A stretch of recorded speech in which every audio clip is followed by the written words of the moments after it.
এই যে রহমতের নবী, যে নবীর উম্মত হওয়ার জন্য হযরতে আদম থেকে ঈসা রূহুল্লাহ পর্যন্ত প্রত্যেকটা দরখাস্ত করেছেন, কিন্তু আল্লাহ কবুল করেন নাই। ঈসা রূহুল্লাহকে কবুল করেছেন। সকলেই আল্লাহুম্মা আমিন। রহমতের নবীজি উম্মতের দরদি আল্লাহর কাছে চলে গেলেন। কেমন নবী ভাই, কেমন নবী! আমি সূরা তেলাওয়াত করেছি, সূরাতুল আলাম নাশরাহ, ঠিক না বেঠিক? এই সূরার মধ্যে 8টি আয়াত রয়েছে। তার শান নজুল কি? রাসূল বলতেছেন, আল্লাহ পৃথিবীর জমিনে যখন নবীকে পাঠাইলেন, শিশু বয়স, তাকে মানুষ আলামিন বলে ডাকতো, সুবহানাল্লাহ। বিশ্বাসী বলে বিশ্বাস করত, সম্মান দিত। যখন দিনের দাওয়াত দিলেন, লা ইলাহা ইল্লাল্লাহ মুহাম্মাদুর রাসূলুল্লাহ, নিজের বংশের মানুষ শত্রুয় পরিণত হয়ে গেল, নাউযুবিল্লাহ। এই সূরার ভিতরে 8টি আয়াত রয়েছে, সুবহানাল্লাহ বলি। এই সূরা মক্কায় নাজিল হয়েছে। প্রত্যেকটা আয়াতের শানে নজুল রয়েছে। রাসূল বলতেছেন, প্রথমে যখন আমি মক্কার জমিনে জন্মগ্রহণ করলাম, আমার বাবা নাই, তখন মক্কার মানুষ আমাকে বড় মহব্বত করত, সম্মান দিত, সুবহানাল্লাহ। যখনই আমি দ্বীনের দাওয়াত দিলাম, আমার সাথে শত্রুতা শুরু হয়ে গেল। সকলেই বলি নাউযুবিল্লাহ। এই প্রেক্ষাপটে আল্লাহ নাযিল করেছেন, আলাম নাশরাহ লাকা সাদরাক। নবী বিচলিত হইেন নাই, বইয়ের কোনো কারণ নাই। আমি আল্লাহ তোমার সাদরাককে, তোমার অন্তরকে প্রশস্ত করে দিয়েছি, সুবহানাল্লাহ। ওয়ারাফা'না লাকা যিকরাক, হাবিবুল্লাহ গো, আপনার সম্মানকে আমি আল্লাহ উচ্চতরে নিয়ে গেছি, সুবহানাল্লাহ। কেমন মর্যাদা, কেমন সম্মান, কেমন সম্মান!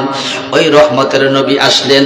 আল্লাহ তাবারাক ওয়া তাআলা বলেন, ও বন্ধু মুহাম্মদ, মুসাকে চেয়েছিলাম জুমাবার দেওয়ার জন্য, নেয় নাই, ঈসাও নেয় নাই। তুমি যদি চাও নিতে পারো, না চাইলে নাই নিতে পারো।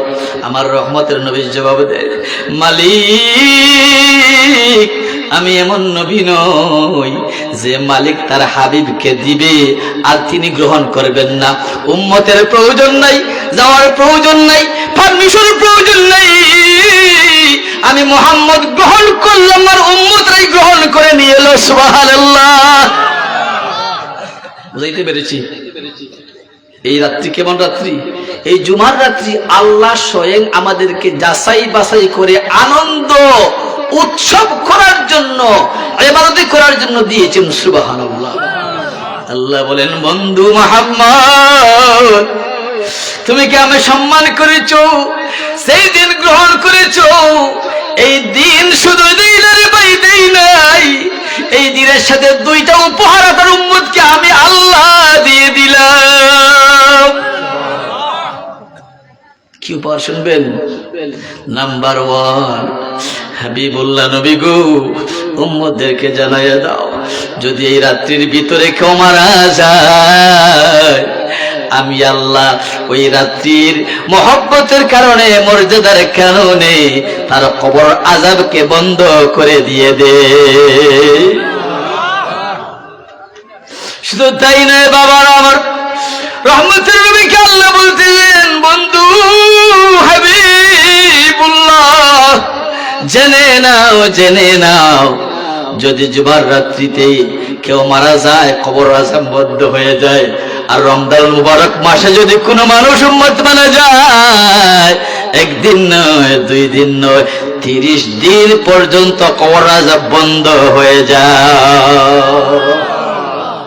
সেই রাত্রিতে আপনি আমি বসে আছি, খুশি না বেজার? খুশি না বেজার? নারে তাকবীর, নারে রিসালাত, আহলে সুন্নাত ওয়াল জামাত। প্রিয় ভাইরা, একটু ভূমিকা বললাম, আসবে আল্লাহ যাকে কবুল করবেন তারাই আসবে, বলি আল্লাহুম্মা আমিন। আমি যে সূরা তেলাওয়াত করেছি, এই সূরাটা মক্কায় নাজিল হয়েছে। 8টি আয়াত রয়েছে, একটা রুকু রয়েছে, সুবহানাল্লাহ বলি। তো যাই হোক, আল্লাহ তাবারাকা ওয়া তাআলা এই সূরার মধ্যে একটি আয়াতে ঘোষণা করেছেন, ওয়ারাফা'না লাকা যিকরাক। হাবিব, আপনার মর্যাদা, আপনার সম্মান আমি আরশচুম্বী করে দিয়েছি। সুবহানাল্লাহ। আল্লাহ কেমন আরশচুম্বী করলেন বন্ধুরা শুনেন। আল্লাহ বলেন, বন্ধু আমি যে জায়গায় তুমি হাবিবুল্লাহ সেই জায়গায়। সুবহানাল্লাহ। কেমন আল্লাহ, কেমন বন্ধু। আমাদের সমাজে অনেক ভাইয়েরা আছে বলে, হুজুর লা ইলাহা ইল্লাল্লাহ মুহাম্মাদুর রাসূলুল্লাহ এক লাইনে লেখা যাবে না। চিৎকার দিয়ে বলি নাউযুবিল্লাহ। আল্লাহ কেমন মর্যাদা দিলেন। আযানের মধ্যে আমার আল্লাহর নাম, আযানের মধ্যে রাসূলের নাম, ইকামতে আল্লাহ রেখেছেন আল্লাহ, সাথে রেখেছেন মুহাম্মাদুর রাসূলুল্লাহ।